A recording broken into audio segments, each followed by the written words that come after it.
This summer, when grabbing a coffee or shopping, you might notice one thing. Nearly every transaction point of sale now asks for a tip, even when it's not a restaurant. Tonight, we dig into the tipping culture from Quebec's new rule saying tips must be based on pre tax amounts to the creeping annoyance of prompts everywhere else. Is tipping fatigue real, or is tipping here to stay? Eddie, what's your thoughts? Well, you know what? I can speak from a personal perspective. I mean, COVID changed a lot in terms of tipping habits, what merchants are doing to entice people to pay tips and whatnot. Just a little after, just prior to COVID and during COVID, actually prior to COVID, I went out on a private venture in terms of working on a project that develops delivery service, delivery services for restaurants, very similar to what you see today with DoorDash and whatnot. And you know what? To actually experience what our delivery people had to go through, I worked as a delivery person for 2 months, just from an investigative perspective, to understand the nuances, the trials and tribulations of delivery of food from restaurants. And that experience actually changed my tipping habits, more to the degree of feeling sorry for those delivery people. I do a delivery of $100 and somebody gave me a loonie. Well, that didn't really make me feel that appreciated, and I had that happen a lot to me. Believe it or not, Gary, there are a lot of people out there that are very inconsiderate when it comes to tipping some of these drivers, for example. So as a result of that sour experience, nowadays when I tip someone that actually delivers something, I'll be more generous and just reflect back to my poor experiences with that. But then by the same token, Gary, I mean, you and I regularly go have coffee with our wives, and what we'll go up and immediately, the person who's serving you coffee in the first place, when you're being presented with your payment terminal, it's already telling you, oh, press 15% or 18% or 20% or choose other. Now, sometimes I want to choose other, but then there's a lineup of 20 people behind me, and do I want to hold these people up while they're looking over my shoulder as to what the holdup is? Because there's a little bit of an activity that goes on when you have to enter your own figure in. So you'll just, type in 15%, 18%, and just be on with it. And it's almost to a point right now that you're almost pressured everywhere you go to provide a tip. Hats off to the organizations and merchants that actually have a button option that basically says no tip immediately, as opposed to having to go through to 3 or 4 screens to basically say no tip, and that does happen. No, I don't know. I think right now, Gary, it's really going crazy. A lot of establishments are using tips to justify paying employees lower salaries because they're tip dependent, which is insane. And it's more of a North American thing than anything else. I mean, you go to Europe, people are paid living wages and don't really have to rely on tips to survive. Whereas here in North America, restaurants will keep their prices low, but then expect us to backfill their employees' pay through tips. From a restaurant perspective, it's always been traditional to tip here in North America. I mean, you have that everywhere. I mean, tips typically range between 12 and 15%. Nowadays, when they present the pin pad in front of you, it's 18 to 20%. They don't even give you a 15% option anymore. Nope. I don't like that. I want to be able to tip based on the quality of service I'm getting here. And they don't really freely give me that option as me to liberally use that option as like I did before. It's like it's already pre-calculated for you. Here you go, and then you have the waiter standing there waiting for you to enter something. So there's almost no privacy when you're actually trying to pay for something.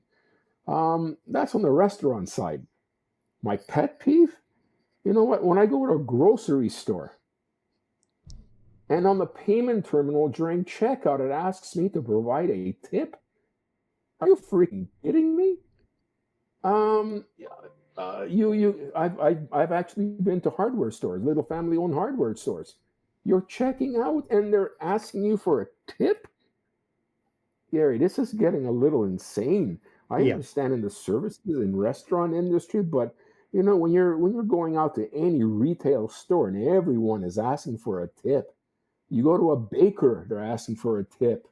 I mean, it's just nonstop everywhere. And yes, you can say no, but it takes you two or three steps to say no in some cases. And that's what I don't like. It's almost like you're pressured into leaving a tip to subsidize a merchant's employees' wages because they're paying them minimum wage, or I certainly hope not below minimum wage, but it's whatever they're getting is not a livable wage, so they're dependent on tips. And I don't know, man. It's really gotten out of hand. It It really it has. it, it has, and I'll tell you something, Eddie. A couple of things. First of all, there are some owners who will actually take a percentage of the tips from the Yeah, frontline people, which right. I just find that totally, totally wrong on Right. so many levels. You slime ball to do that.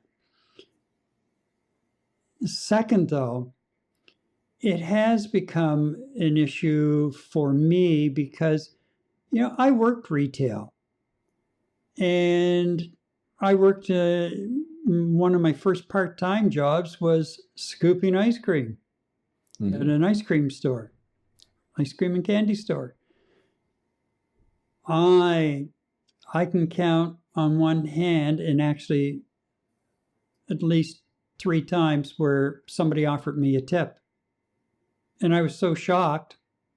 I would just say, no, that's fine, thank you very Yeah. much, but that's not necessary. And one person was really insistent, so finally I just said okay, and thanked them. But you know, you go into some stores, even if it is a coffee shop, and you ask, you're just running in and you're picking up maybe a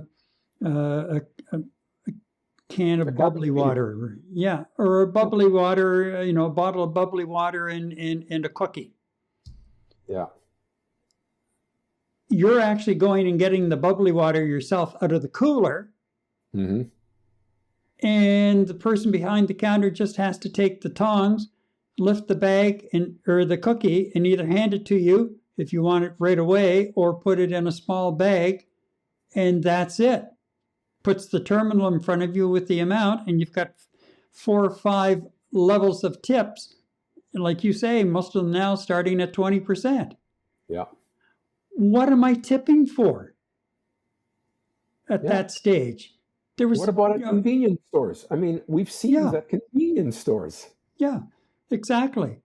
I tip when I feel that the person, especially like in a service industry, has gone out of their way, you know, because I've had a large order, whatever, and they've gone out of their way to make me, in my experience, feel special. Right.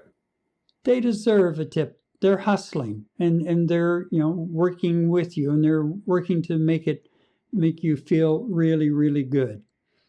So yes, I don't mind tipping there, but I'm not just going to walk into the average place now, whether like, I'm not tipping at a grocery store. Geez, half the time I have to end up packing my own groceries anyway. Why, Exactly. why, why, why would I tip? It's not the person's fault who's working there that they don't give them a packer. And I certainly can see that the prices have not decreased because they don't have packers, or that they've brought in the self-serve Self checkout. sections. Yeah. Yeah, I won't use them. I refuse. Well, can you imagine? I mean, here we have the Europeans. I mean, you just in Europe you don't tip, okay? That's because they all make Yeah, professional living wages out there as servers, people working in the service industry. They come over here to North America to a restaurant or whatnot. Can you imagine what's going through their heads when, like, what is this 15% for? For what? I mean, a lot of them still freak out about it. And now that's pre-COVID. Can you imagine? what they're being exposed to now when you're walking into a bakery or a convenience store or a grocery store that absolutely has nothing to do with the services industry when it comes to restaurants and that type of thing, asking for tips. Uh, you know what I'd be saying? What's become of this North American society? And